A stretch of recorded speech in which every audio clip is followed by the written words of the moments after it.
pertama-tama di sini akan saya jelaskan tentang pengertian dari ikan konsumsi. Ikan konsumsi pertama, perkenalkan, nama saya Alfian dari Muhammad Rahman, nomor absen 4. Perkenalkan, nama saya Marifah, nomor absen 26. Saya Ditya Murni Aprilia, nomor absen 14. Saya Husnul Hidayah, nomor absen 18. Nah, pertama-tama akan saya jelaskan tentang pengertian dari ikan konsumsi. Ikan konsumsi sendiri adalah ikan yang biasanya atau layak kita konsumsi untuk sehari-hari. Contohnya banyak seperti ikan nila, ikan gurami, dan ikan nila. Nah, ikan konsumsi sendiri itu dibedakan habitatnya melalui morfologinya. Nah, morfologinya itu ada yang dari air tawar, ada yang air laut, pertama air asin. Gitu. Nah, di sini kita akan membahas lebih lanjut tentang ikan lele. Lele dapat hidup di semua perairan air tawar. Di sungai airnya yang tidak terlalu deras seperti sungai, telaga, waduk, rawa, sawah yang tergenang air, bahkan dapat hidup di kolam seperti yang biasanya kita jumpai.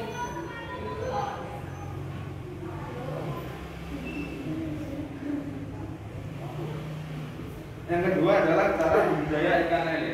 Nah, yang pertama adalah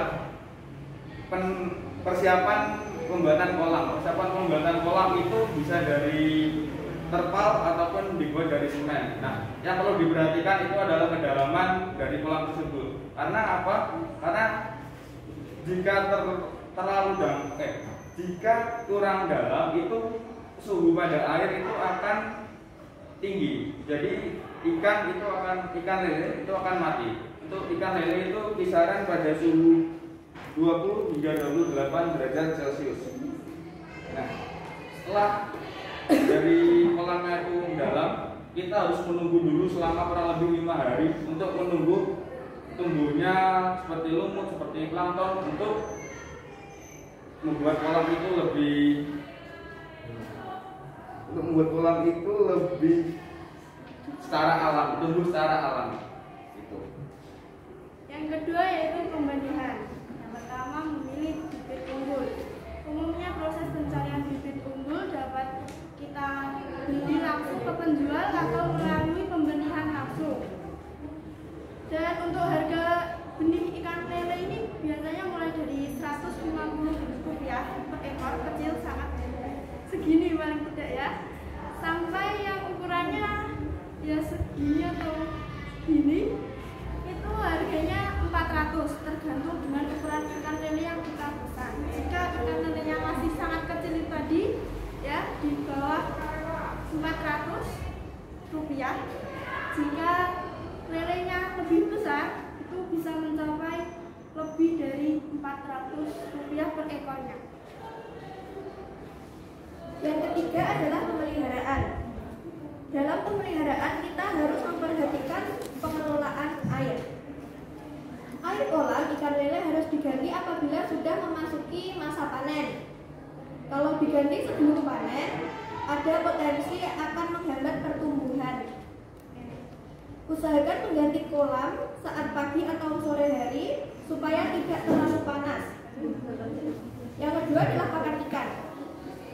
Pilih pakan atau makanan lele yang seratnya tinggi seperti pelet atau cacing dan mengandung protein, dan juga bisa berupa daun-daunan seperti daun talas atau daun pepaya.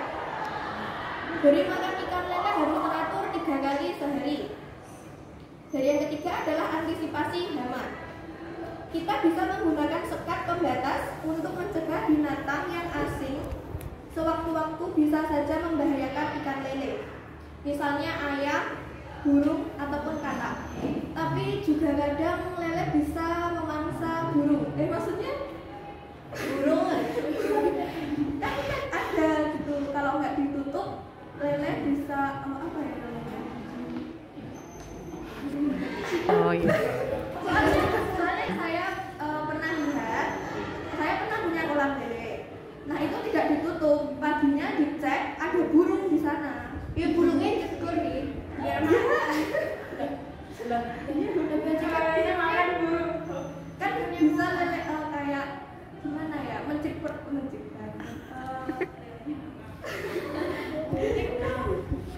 It's okay. Untuk masa panen, ikan lele bisa dipanen setelah mencapai ukuran 9 sampai 12 ekor per kilo. Ukuran sebesar itu bisa dicapai dengan tempo 2,5 sampai 3,5 bulan dari benih berukuran 5 sampai 7 cm. Cara memanen ikan lele yaitu menyusutkan terlebih dahulu air kolam, kemudian bisa dipindahkan ke wadah lain menggunakan serum atau jaring ikan lele yang siap dipanen. Setelah baru dibersihkan untuk diisi dengan penuh baru yang semula sudah disiapkan, baru bisa dipanen ikan lele dengan maksimal. Harga ikan lele apabila dijual harganya bisa mencapai 20.000 sampai 25.000 per kilogram, tergantung ukuran dari ikan lele tersebut. Omset yang didapatkan dari budidaya ikan lele pun juga cukup banyak, bisa mencapai ratusan ribu, bahkan bisa mencapai jutaan rupiah.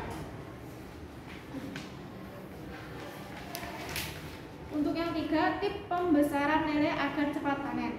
Pertama, pemilihan bibit lele yang baik. Maksud dari pemilihan bibit lele yang baik yaitu pilih benih lele yang berkualitas, tidak cacat, dan tahan terhadap penyakit. Yang kedua, pilihlah pakan atau pelet yang berprotein tinggi. Pakan untuk ikan lele sebaiknya harus diperhatikan kadar proteinnya agar ikan lele cepat besar. Kalau memang ada makanan tambahan untuk ikan lele yaitu bisa berupa ikan rucah, jeroan, ayam, dan lain-lain. Ketiga, penjadwalan pemberian pakan. Pemberian pakan pada lele khususnya pembesaran asupan gizi harus terpenuhi. Dan juga pemberian pakan ini harus dilakukan 3-4 kali dalam sehari. Keempat, pemilihan kolam. Untuk pembesaran, menurut saya lebih cepat memakai kolam tanah karena asupan oksigen tersebut serta banyak plankton yang bisa dimakan oleh lele-lele. Untuk ukuran kolam bisa disesuaikan dengan jumlah ikan yang ingin dibudidayakan.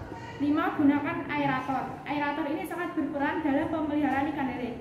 Semakin banyak ikannya dan semakin besar, maka asupan oksigen pun sangat dibutuhkan agar ikan tersebut tidak berebut oksigen.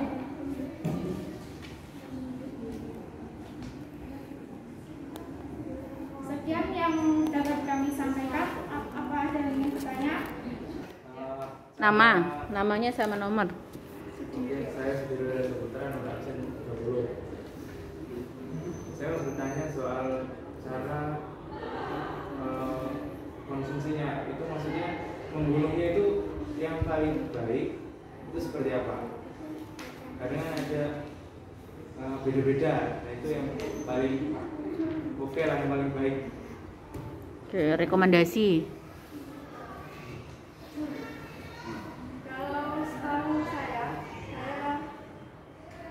Di pasar itu kepalanya dipegang, sirukan kanan, terus badannya nanti di kayak gitu potek ya di panas. Tapi kalau saya sendiri kalau di rumah saya pukul dipakai ya pakai batu atau pakai apa biasanya pakai lalu juga bisa dipukul. Oke, gimana? Jangan Yayan. Mungkin kalau kurang jelas tanyakan lagi. Tapi mungkin lebih amannya dipukul saja. Karena kalau dipegang kepala sama badannya kan ada bakterinya itu nanti bisa menaikkan kalau belum ahlinya. Jadi dipukul saja ya. Gimana? Sudiro? Kalau itu ada orang yang kalau membunuh yang pakai air panas itu, Oh ya. kira-kira gimana? Kalau itu saya belum paham. Soalnya belum pernah mencoba. Bisa juga pakai garam. Tapi itu matinya lama.